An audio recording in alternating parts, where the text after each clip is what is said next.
Hoje teremos uma aula prática de análise paradigmática.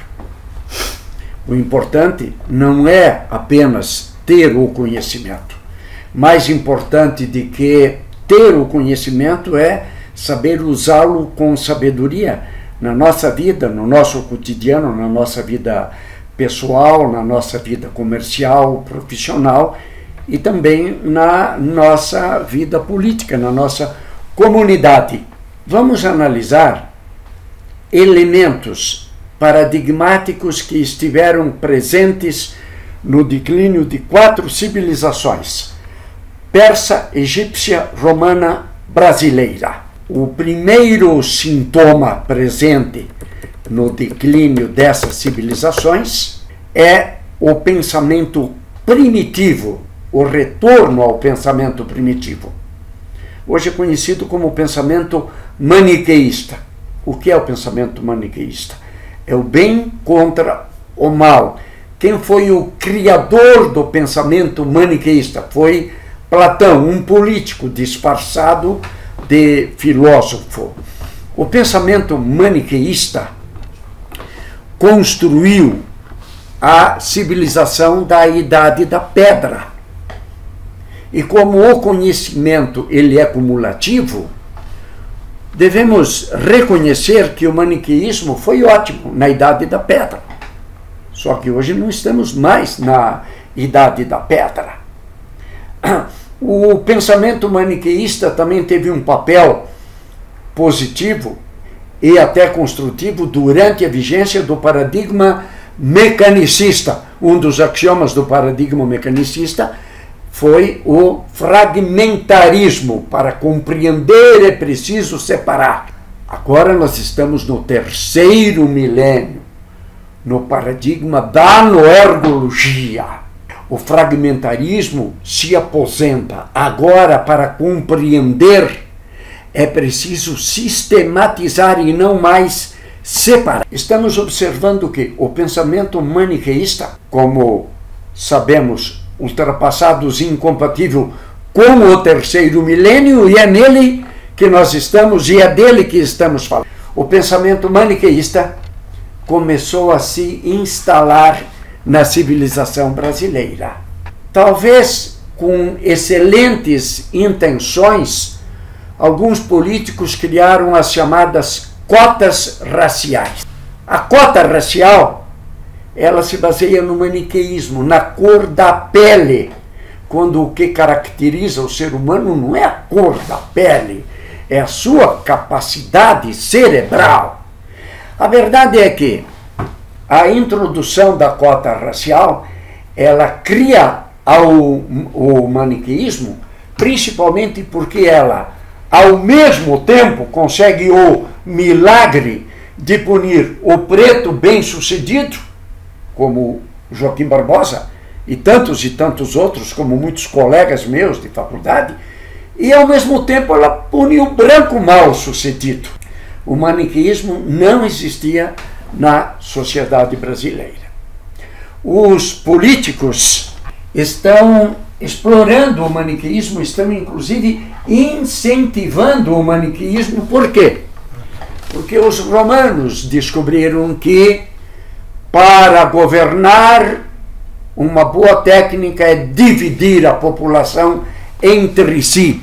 Enquanto o vizinho luta contra o vizinho, o compadre contra o compadre, o irmão contra o irmão, o ditador tem oportunidade de se estabelecer. E é evidente que os regimes da América Latina têm uma clara vocação ditatorial. Fiquemos atentos para acabar com o maniqueísmo. E um recado a você que é político: faça um curso básico de análise paradigmática. Você pode fazer, hoje tem a cadeira de análise paradigmática no site da Noergologia online. Você paga uma bagatela.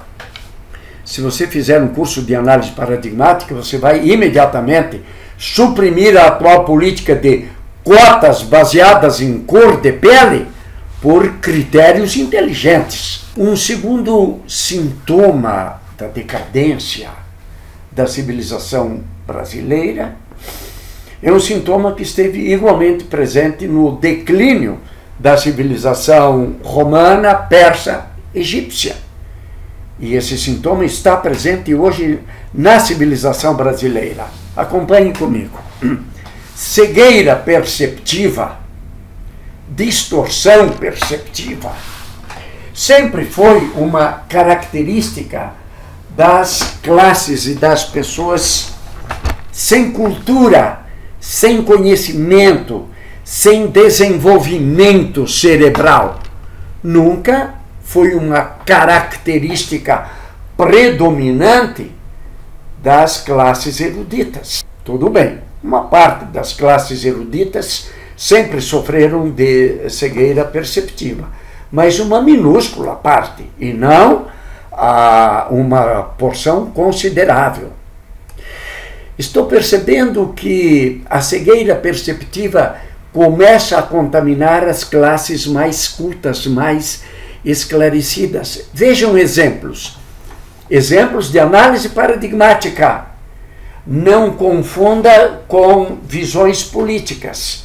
Elas podem ser coincidentes ou não, mas a nossa análise é paradigmática. Um exemplo preocupante de cegueira perceptiva. OAB pertence à elite intelectual tupiniquim. Semana passada, OAB propõe uma ação contra Bolsonaro e Marco Feliciano, baseada no princípio da incitação ao ódio, na campanha do ódio, mas deixa de fora o MST. Ora, os parlamentares Bolsonaro e Feliciano defendem as suas conhecidas posições com palavras em discursos parlamentares. Jamais vi nenhum dos dois defenderem o uso da força bruta. E se o fizeram, estão errados. Agora, o MST é useiro e vezeiro, e a OAB conhece que o MST defende o ódio e a violência não só com palavras, mas também e principalmente com atos e armas. As suas passeatas são sempre acompanhadas da ostentação de armas. Como podemos explicar que um órgão tão lúcido como a OAB comete um ato tão rudimentar de cegueira perceptiva, ao enquadrar dois parlamentares na tese do ódio e a deixar uma entidade baseada na luta fora?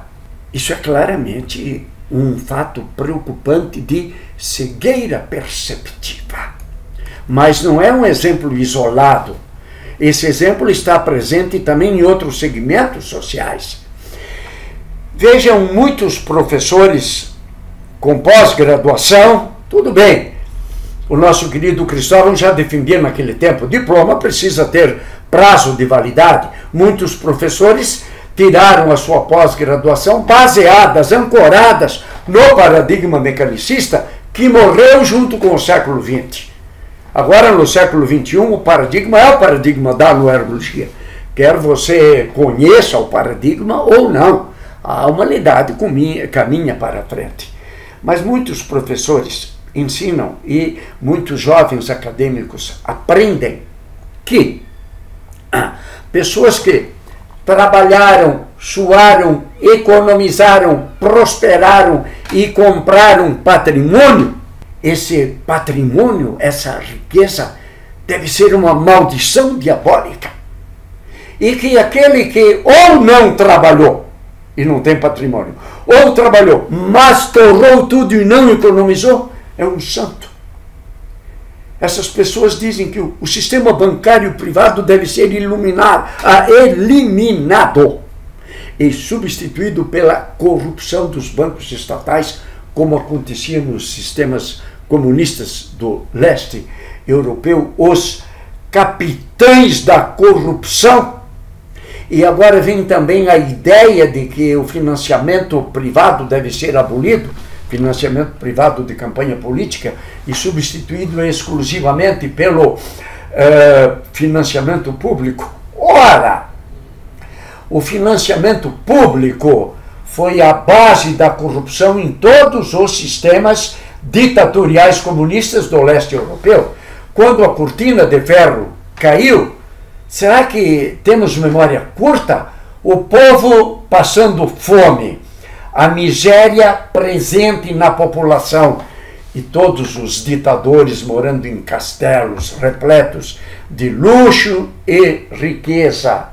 Por que será que alguns espertos políticos exploram a dicotomia e a cegueira perceptiva para defender essa tese do financiamento público? É fácil de perceber, porque aí todos ficariam sem dinheiro extra, a não ser os espertalhões que conhecem o caminho das pedras do mensalão, do petrolão, do cubatão.